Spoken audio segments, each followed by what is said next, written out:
এই যে আফারা, আপনারা যারা বিবাহিত আছেন তারা তো রোজার ভিতর ইফতারি শুধু বরের থেকে কিনে নিয়ে এসে খান, নিজে তো বানাতে পারেন না।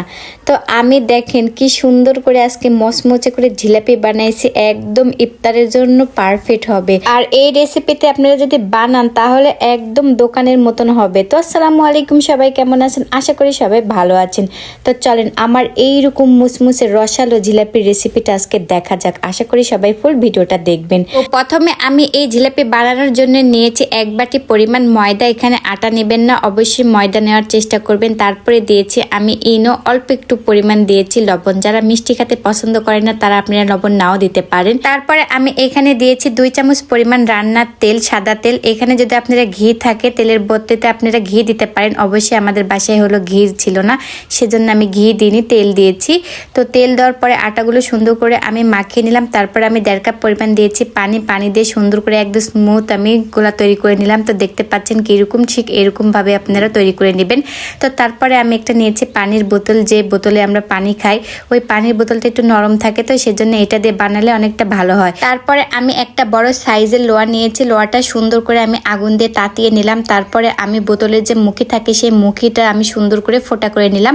তো দেখতে পাচ্ছেন আমি কিভাবে ফোটা করে নিয়েছি, ঠিক ওইভাবে ফোটা করে নেবেন। তারপরে যে আমি ময়দাগুলো মাখিয়ে রাখছিলাম সেগুলো আমি সুন্দর করে বোতলের মধ্যে ঢুকিয়ে দিলাম হাত দিয়ে দিয়েছি। দেখেন কত সুন্দরভাবে হয়েছে। তারপরে যখন দেওয়া হয়ে গেল সুন্দর করে মুখে আটকিয়ে চারিপাশ যে ময়দা লেগেছিল ওগুলো হাত দিয়ে সুন্দর করে মুছে নিলাম।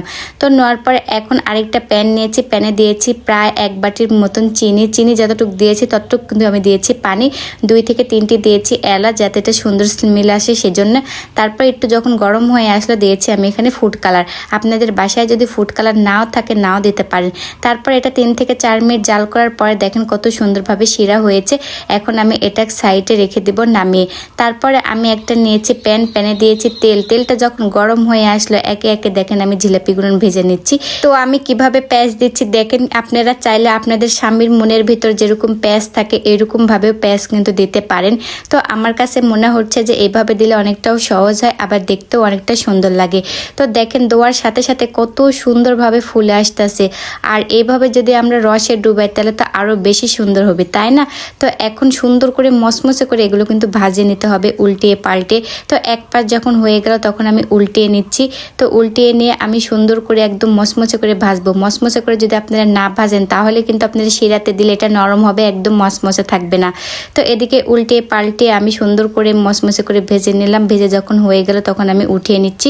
তো এদিকে সবগুলো আমার জিলাপি ভাজা হয়ে গেল। এখন যে শিরা আমি বানিয়ে রাখছিলাম সেই শিরাতে জিলাপিগুলো ডুবিয়ে দেব আর হলুদ উঠে নেব, তাহলে দেখবেন সুন্দরভাবে কিন্তু ভিতরের শিরাটা সুন্দর করে ঢুকে গেছে। তো এদিকে দেখেন আমি জিলাপিগুলো দিয়ে দিচ্ছি, দিয়ে হালকা একটু নেড়ে চেড়ে কিছুক্ষণ রাখার পরে এখন আমি সুন্দর করে উঠিয়ে নিচ্ছি।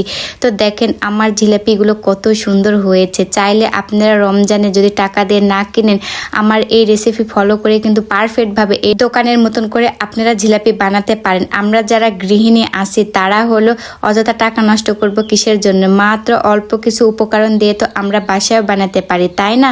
তো এরকম করে দেখেন একে একে সবগুলো জিলাপি আমি বানিয়ে নিচ্ছি। দেখেন বানানোর পরে কিছুক্ষণ রেখে দেওয়ার পরে দেখেন আমার জিলাপিটা কত সুন্দর হয়েছে। জিলাপিটা দেখতে যত আরো সুন্দর লাগে তো আমি কিছু পেস্তা বাদাম ছোট ছোট করে কেটে সুন্দর করে দিয়ে দিচ্ছি, যাতে জিলাপিটা দেখতে আরো বেশি সুন্দর লাগে, একদম লোভনীয় হয়। তো দেখেন ফাইনাল লুকটা কত সুন্দর লাগতেছে আমার এই জিলাপিটা। এরকম করে জিলাপি যদি ইফতারে থাকে তাহলে আর কি লাগে বলেন? তো আপনাদেরকে ভেঙে দেখাচ্ছি, দেখেন এই জিলাপিটা কতটা রসালো হয়েছে আর কতটা মচমচে হয়েছে। তো আমার এই জিলাপির রেসিপিটা আপনাদের কাছে কেমন লাগলো অবশ্যই কমেন্ট করে জানাবেন। আর রেসিপিটা ভালো লাগলে লাইক করবেন। ধন্যবাদ।